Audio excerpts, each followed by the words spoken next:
ध्यान साधना एक वरदान है उन लोगों के लिए जिन्होंने अपने जीवन को उत्थान की तरफ ले जाना है, जिन्होंने भरसक प्रयास करने का और अपने मन को मुक्त करने का संकल्प लिया है। दुनिया में वह व्यक्ति सबसे अधिक खुश रहता है जो विचारों से मुक्त है, जिसका मन शांत है और जिसने अपने मन के ऊपर ध्यान लगाया और अपने को मन में उठ रहे असंख्य विचारों से मुक्त कर लिया है। दुनिया में ऐसे लोग भी हैं जो सबसे अधिक दुखी हैं, परेशान हैं और तरह तरह के उपाय कर रहे हैं, मगर मानसिक शांति नहीं मिलती। कारण सिर्फ एक है कि जिसके पास जितनी आशाएं हैं, तृष्णाएं हैं संसार को पा लेने की, उसकी उतनी दौड़ है बाहर संसार में, और अंदर असंख्य विचारों का जमघट है जो उसको दौड़ाए चला जाता है और वह ओवर थिंकिंग का शिकार हो जाता है। जो व्यक्ति जितना अधिक सोचता है, ओवर थिंकिंग करता है, वह उतना ही दुखी हो जाता है। दुनिया में आज ऐसे लोगों की संख्या बहुत बढ़ गई है जिनकी नींद कम हो गई है। बच्चे से लेकर बूढ़े तक सभी इसका शिकार होते चले जा रहे हैं। कारण सिर्फ एक है कि अपने अंदर उठ रहे असंख्य विचारों का वेग उनको भगाए चला जाता है और सोचते सोचते वह अपने विचारों में खोता चला जाता है और उसकी नींद कम होती चली जाती है। मन दौड़ता चला जाता है। ओवर थिंकिंग उसको पागलपन की हद तक ले जाती है। परिणाम इसके बहुत भयावहता है, क्योंकि ऐसा व्यक्ति अब समाज से कटता चला जाता है। कोई उसके नजदीक नहीं आना चाहता, बात नहीं करना चाहता। कारण यह है कि वह सोचते सोचते विचारों में इतना खो जाता है कि कब वह क्या बोल जाएगा, क्या कह जाएगा, क्या कर जाएगा, उसको ख्याल ही नहीं रहता। यह सब ओवर थिंकिंग का परिणाम है।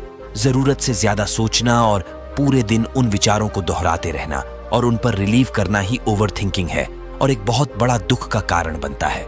ऐसे व्यक्ति को उसकी सोचने की आदत को तोड़ना, उसके विचारों की चैन को तोड़ना एक चैलेंजिंग टास्क है। यह काम ध्यान से ही हो सकता है, मगर क्योंकि विचारों का वेग इतना ज्यादा है कि जब तक वह आंख बंद कर पाता है या अपने को शांत रखने की कोशिश करता है, उसको पता ही नहीं चलता कि वह कितनी बड़ी विचारों की लहरों का सामना कर रहा है। ओवर थिंकिंग की वजह से यह काम बहुत मुश्किल हो जाता है कि वह ध्यान में बैठ भी सके।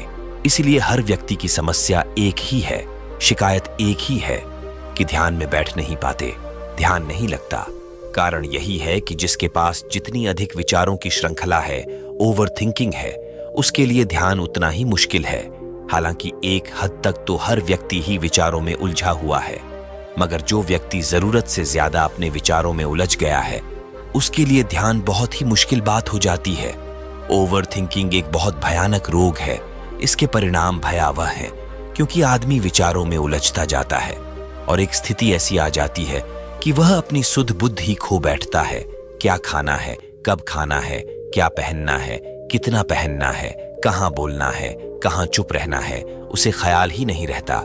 उसके हाथ पांव अपने आप चलने लगते हैं। वह मुंह से अपने आप बड़बड़ाने लगता है। अपने विचारों के चलते वह अपने से ही बातें करते रहता है। धीरे धीरे वह अपनी इस ताकत को खो देता है जो मन को कंट्रोल करती है, जो दृष्टा है। जहां व्यक्ति का अपने ऊपर नियंत्रण रहता है, वह नियंत्रण टूट जाता है। विचारों की ताकत से, वेग से, फ्लो से उसका अपने मन पर से, दिमाग पर से नियंत्रण हट जाता है। ऐसे व्यक्ति के लिए अब वापस ही बहुत मुश्किल हो जाती है। तभी तो जब ऐसा व्यक्ति जो बहुत सोचता है, ओवर थिंकिंग करता है, तो डॉक्टर उसके दिमाग को शांत करने के लिए दवा देते हैं, उसे नींद में ले जाने का इंतजाम करते हैं। क्योंकि अगर उसको नींद आ जाए तो उसका कॉन्शियस माइंड जो कि ओवर थिंकिंग कर रहा है, वह शांत हो जाए। नींद नहीं आना ठीक नहीं है। इसका मतलब यही है कि मन बहुत तेज चल रहा है, विचार अनियंत्रित होने लगे हैं। ओवर थिंकिंग मन विचारों से बहुत इंगेज है। ऐसे व्यक्ति का कहीं भी एक जगह पर मन नहीं लगता, किसी काम में मन नहीं लगता। इसको हम फ्रिस्किंग माइंड कहते हैं। किसी काम में मन न लगने वाली घटना से उसका अपने दैनिक कामकाज पर असर पड़ने लगता है।